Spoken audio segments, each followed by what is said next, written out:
Alright everyone, what's going on? I've literally just got done researching and I'm just gonna give you what I have. Somebody had wrote a comment that they thought they saw some type of small aircraft or SUV in the parking lot. So I started doing some research and I started off with obviously a gurney or a stretcher, because I'm guessing that if you have a certain gurney or stretcher that's going into an airplane, it has to have certain legs, you know what I mean, in order to latch on to inside the plane so it doesn't move around. They look similar, but this is actually a mortuary gurney, and here in a minute I'll show you the one that the body was actually on from the freezer, and it does look exactly the same. That's not saying that an airplane or some outside ambulance or something wasn't involved in transporting the body, but I'm looking at every option here. I want everybody to go back through all this footage and start analyzing all the freezers. This is a 3-body upright mortuary cooler. Now, if they were possibly organ trafficking multiple people, you can't put them all in the same freezer, right? So, I forget who it was that had shown us the one video where they were like, look, there's a head in the freezer. I want to say, I don't know how deep those freezers were, and we already know that everything is edited from length to width and all that, so is it possible that some of those freezers, the insides could look like this? I don't remember seeing anything on the top here, like it looks like a little air conditioner or some type of ventilation, but that's something that I want to look into, or if you guys want to look into it. And then here's a different one, but that looks a little bit longer. I do remember in the beginning somebody went through the kitchen and there's probably like 15 to 18 freezers that had padlocks on them. Like I said, I've worked in a kitchen my entire life and I've never seen a padlock on a freezer. So I'm just curious, or have I seen that many freezers? I'm not sure how many restaurants they have in that place, but that's something that I think at this point we need to start questioning. Here's the gurney, and if you can see, it looks about the same. I thought I had a picture in one of these photos. I might have put it on here. Standing over here, there's the two guys by the gurney, and then over here there's a guy in blue pants with a Rosemont jacket on. Now, the blue pants threw me off because they're like bright blue pants, kind of like a little like this color, but a little bit brighter, and I'm just curious to if that's like the ambulance driver or if that was like a nurse, because I'm not too sure what color they wear, but I've always seen them in like black or navy, not like a bright blue. Something else that I noticed in this photo is this instrument. I don't ever remember in all the pictures that we've seen, see how it has something on the end of it? I don't ever remember seeing that. I don't know if they just were so busy editing the rest of the photos that they forgot to edit that part out. But now, even more than ever from the first photo I shared, this looks even more like the organ instrument. How it looked like it had the little expanded basket on it. So I want everybody to pay attention to that. Here we go. This guy right here. See how blue his pants are? Now maybe he's just, I don't know, the ambulance driver and he's waiting, or what's going on with that. Brad had stated something earlier. Back here along this table, he saw a body laying here. Now, if Teresa Martin walked in the kitchen at some point, You would think that she would have saw this body. So were these photos taken beforehand? Is my question, with everything going on. He also stated that over here there could be a possible another body. I was also informed that the girl who's in the white shirt, that at one point we thought was Gina Kidd, is dead. I also want to let you know that as of this morning, I started working with an organization that does not want to be disclosed. So in the next 72 hours, I'm going to be releasing information that could possibly get us all the answers that we need. There's a couple things still up in the air as far as like background checks and who is who and whose names are real and whose are fake. Who deals with what. And I'm trying to connect Roland F. Weiss to the Forever Young place in California. I'm pretty sure that the Michelangelo guy, regardless if that's Gina's husband or not, is connected or affiliated to whatever place is going on in California. So that's something else. I'm just trying to be patient and wait for this information because they said it'll be straight facts and receipts and we'll have some where to go with this. But I definitely want to know who this guy is right here. And let me make sure. Okay, this morning Chosen did a video about where is Dimples, and I thought about it all day. Maybe we're never going to know who Dimples is.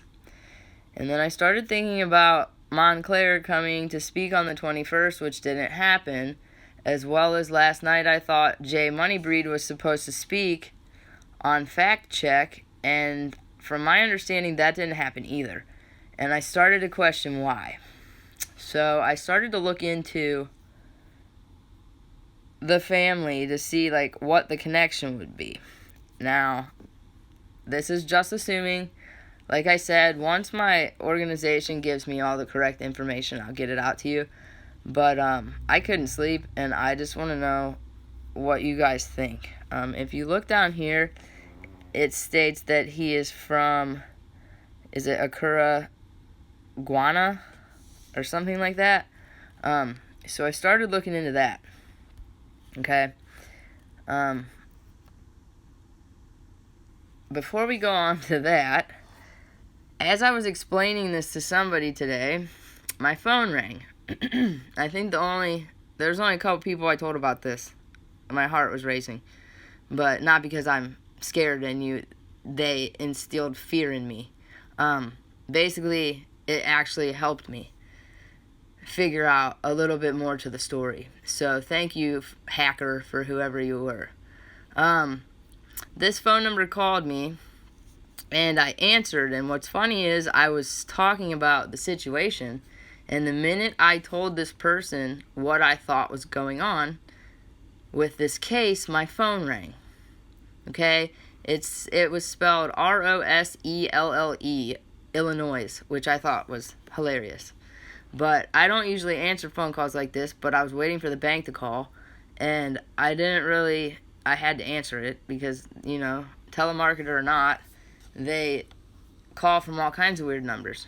So this number called, and Ronald, I don't remember what his name was, but I could tell it was one of those like newly automated people that sound like they're real, and then once you answer their question, they start speaking. Let me tell you about this conversation. So they go, is this you or whatever?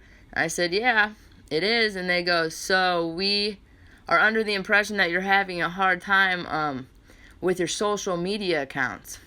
And I stated, no, I'm not really having any problem with my social media accounts. And they stated, well, we're under the impression that you are bad-mouthing President Trump in your videos. Now, you guys can go back and look through every single one of my videos. I've never said anything about the president. Except for maybe somebody emailing me something stupid, but I don't even think I ever disclosed that. And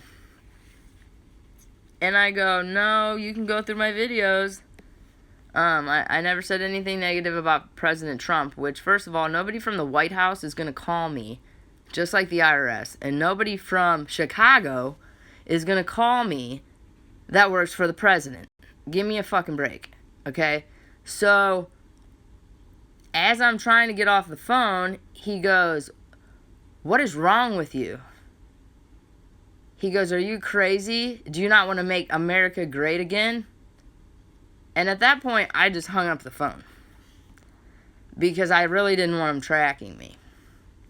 So, has anybody else experienced this yet? Or are me and a couple other YouTubers just getting so close that they're just screaming in their fucking pants? That's what I'd like to know. We called this number back from a couple different phones, and don't worry, we're looking into it. It was the weirdest dial tone you have ever heard. It was like click, click, click, click, click, click, and then like nobody would answer the phone. So that was the highlight of that. Back to Montclair's father and being from Guana, if that's how if you say that. Has anybody wondered how, besides having family in Chicago, she fits into this? And why she hasn't spoke? And basically, I'm just trying to figure out, like, how she knows everybody when she's from Alabama, you know what I mean? And then her not ever speaking, and J Moneybreed never speaking. It just kind of posed a question. Let me get to where I'm trying to tell you. So I looked up somebody on her mother's page who has a Twitter, which is on the left here, and this is Clara Boateng, if I'm pronouncing that correctly. And I want to know what you guys think, okay? Because to me, I even compared their ears, because I think it was Pocket Change the other day that stated the ears are like fingerprints. And it's kind of hard because the left picture was kind of blurry, so I couldn't really tell. If you look at the ear right here, you can see like this little piece of skin. Now, mind you, the picture on the right is CCA Collins Academy in Chicago, and and I'm thinking it's somewhere around like 2014, like 2013, 14, somewhere around in there. The picture on the left is pretty recent, so that's going to be like 2017. Now, to me, you can't see the basic features, which Kanika has the lips and the eyes. I don't ever remember her wearing glasses. Some people told me, yeah, that looks like the same person, it's been years, and others are like, no. So I want to know what you guys think. How this ties in, I don't really know yet.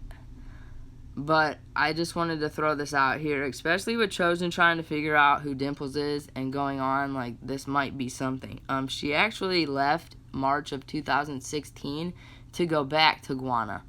And I remember this morning Chosen saying something about when Lenore moved from Memphis to Chicago. And I could have swore he said March 2016. So he also stated that the news, I don't know if it was this picture on the right of KJ, like the KJ that we know, put the wrong picture on the news.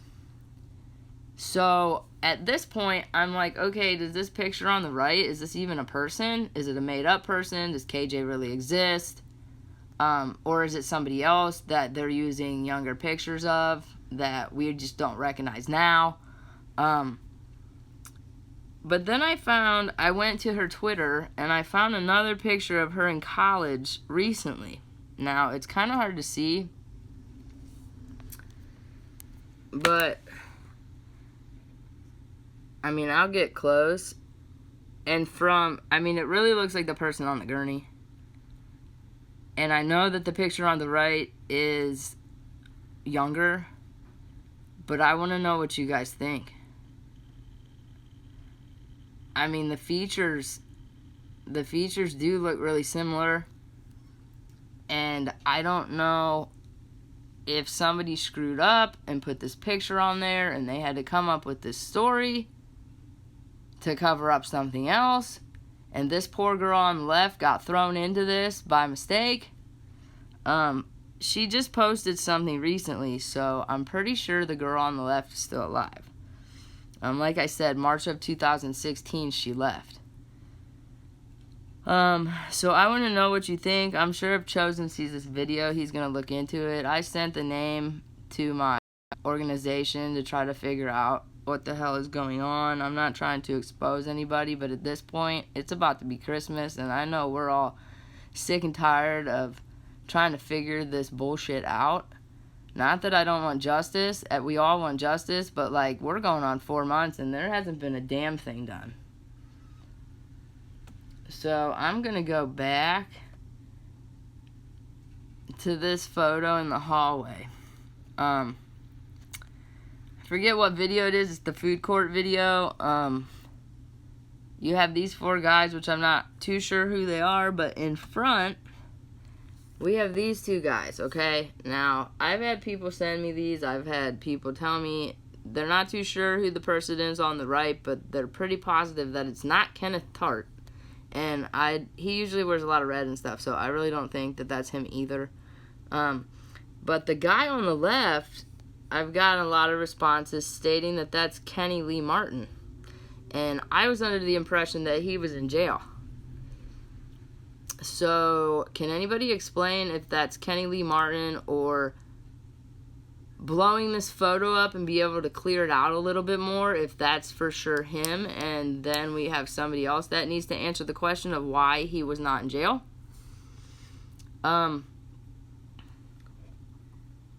His mannerisms and the way he walks from his live video and stuff like that, it does resemble Kenny Lee Martin, but he's pretty covered up a lot, so it's kind of hard to tell.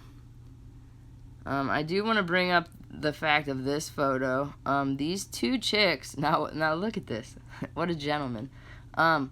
These 2 chicks are pushing these suitcases up this hall, and the old guy that they came in with, he ain't doing shit, okay?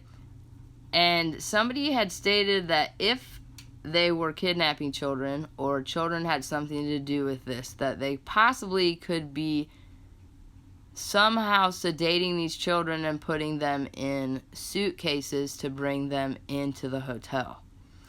That's a sick story. I'm grossed out about it because I don't want to think that there are actual people out there that would do this to small children. But that's something else that we need to look into, especially with the background of this hotel. And why they're pushing it and the guys aren't, I have no clue. Or the guy isn't, I have no clue.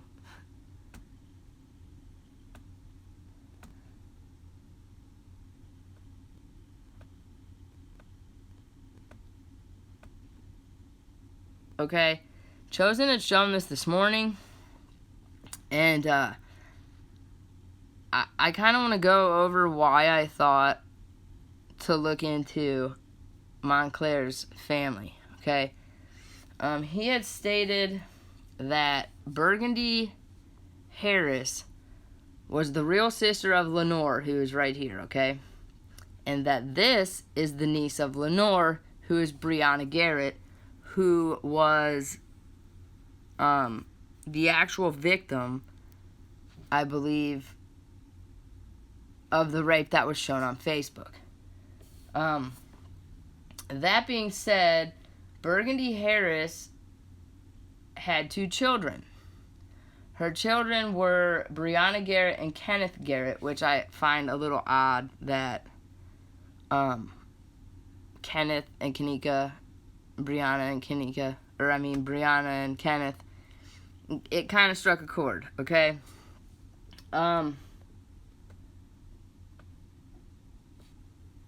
So somebody else had emailed me and told me that they thought that Kenny Lee Martin was actually Kenny Garrett. So I don't know if Chosen's looked into that aspect yet, but I'm trying to get this information out here a little bit so that we can start all working together and get to the bottom of what's actually going on.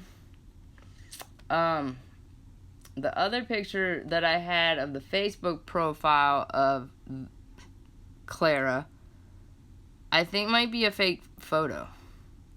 Because that photo looks nothing like the other two photos, and the only thing on there is this photo. There's nothing else. And I think maybe sometime in 2016, early 2016 was the last time, or that's when it was open, and then it hasn't been touched since. I'm going to go through these photos one more time. I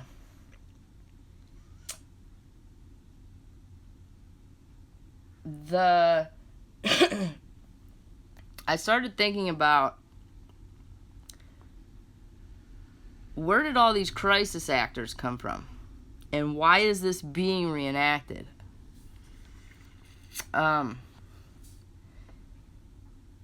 And why was Antonia Evans a victim? Because I'm sorry, I've stated from the beginning that I did not think that that was Kanika in the freezer. I didn't think that that was Kanika in the casket. I've done a video about it. And then Chosen came out and said that he thought the same things, and everybody gave him shit. I still feel that way. Now, I don't know if KJ ever existed. I don't know who Dimples is. But I can tell you one thing, that the mother that is fighting for the justice of her daughter, saying that that is her daughter in the freezer and that is her daughter in the casket, I think she's telling the truth. And whether or not you want to hear this or not, Clarissa's mother and Jay Moneybreed both went to Collins Academy. The connection that I could possibly come up with is when one of the mediums stated that there was a teacher. There was somebody with a J, possibly a Justin, and there was a teacher that would be helping Teresa Martin in this whole situation. And when I looked up Clarissa's mom, her name is Carolyn, I believe, I'm under the impression that she's a teacher. So I'm wondering if that's the teacher that the medium was speaking of. I'm trying to look over my notes here real quick. Somebody else had said that if the girl was the white girl that's walking through the hallways with the messed up bun is dead, I said, well, we already know Melissa Rhodes is in the footage, okay? Chilling up at the front desk the whole time. They also stated that they were pretty sure James Coleman was probably let in a side door by Melissa Rhodes. Like I said, I've sent all this information to where it needs to be, and I'll be back to clarify all this. I'm just throwing it out there so everybody else can start going through these videos to see if we can find what they're talking about, because a lot of people just type a bunch of shit and then I spend all day looking for it and it either is or it isn't correct. Now we also know that Melissa Rhodes and Gina Kidd are friends, okay?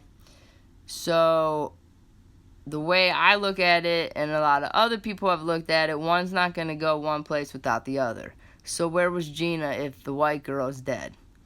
And somebody stated that she was probably outside driving the car or the van or whatever, and that's why she knew so much information about the case. So that's something else that we need to look into. I'm waiting on a photo to be sent to me. In the footage, like I'll show you the picture of what footage I'm talking about. This footage, this hallway, okay? They said that you will see a guy walking in an ATL hoodie that is Gina's husband. So I'm waiting on that photo to be sent to me, and I want you guys to look through the footage and find this ATL, which means Atlanta, which would make sense because on his profile it states that he lives in Atlanta. That would make sense, and that would make sense why he's going in and out the doors if she's outside driving.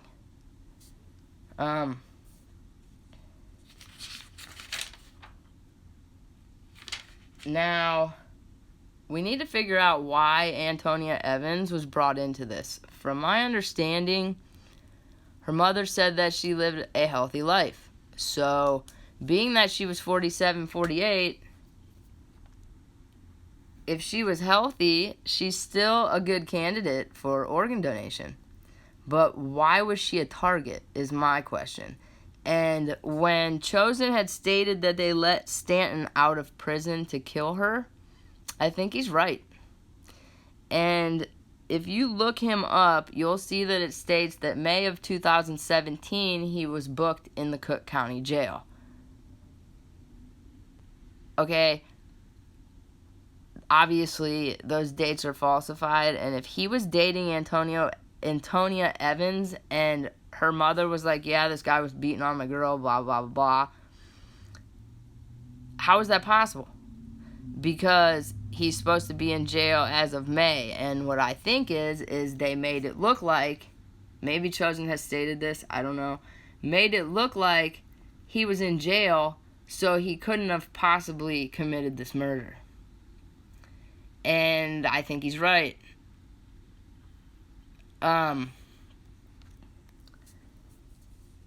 Another thing that I want to add is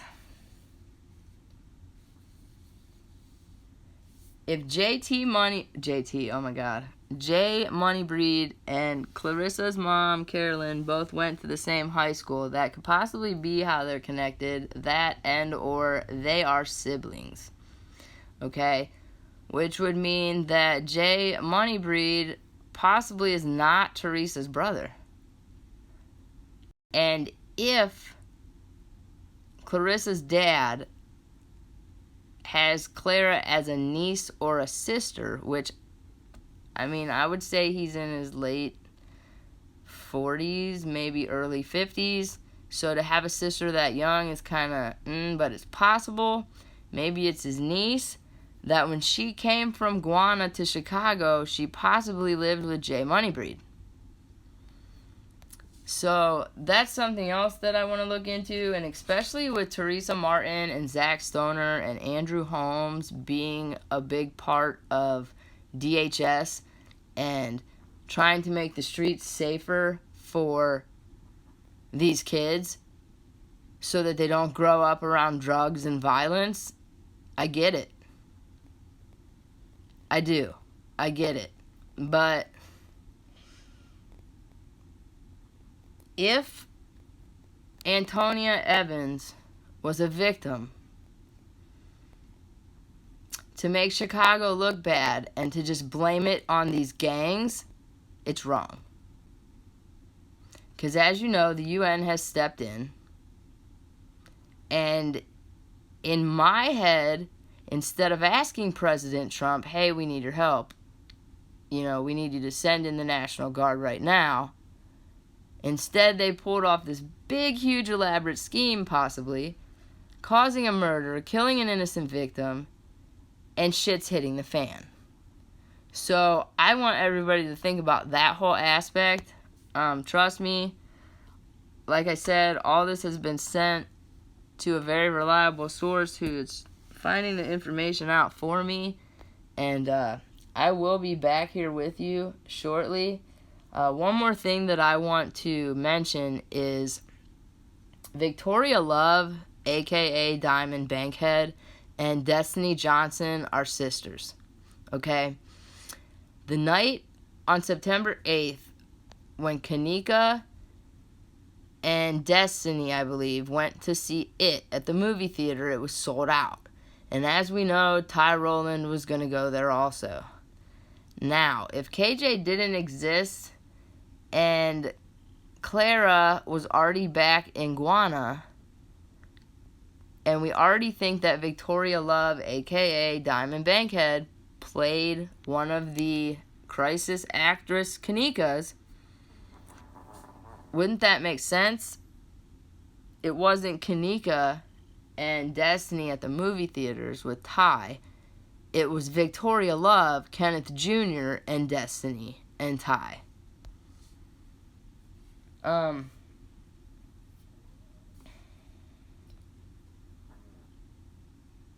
Why?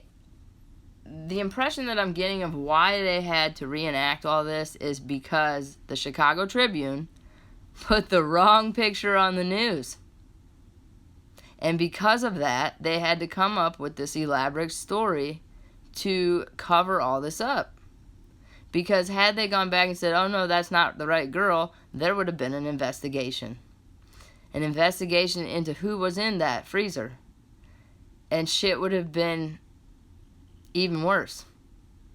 I don't know if it could be worse than it is now. But you know what I'm saying? So, I want everybody to think about all that. And hopefully here in the next 24 to 48 hours, I know it's Christmas, so I don't know if I'll be on Christmas unless there's a huge breakthrough. But as soon as I get that information on everything, I'll be getting it out to you. And I'm going to leave it at that for today. I am going to see Jumanji because I've waited for like 10 years for them to remake this movie. And then I have to go to work. So either late, tomorrow night, somewhere in there, I'll catch up with you. As soon as I get the rest of the information, I'll have it out to you. But definitely leave comments on what you think the resemblances are on Clara and Kanika, a.k.a., as Chosen would say, Dimples, and what you think about this situation. So, everybody have a good Christmas, and I'll go talk to you here soon.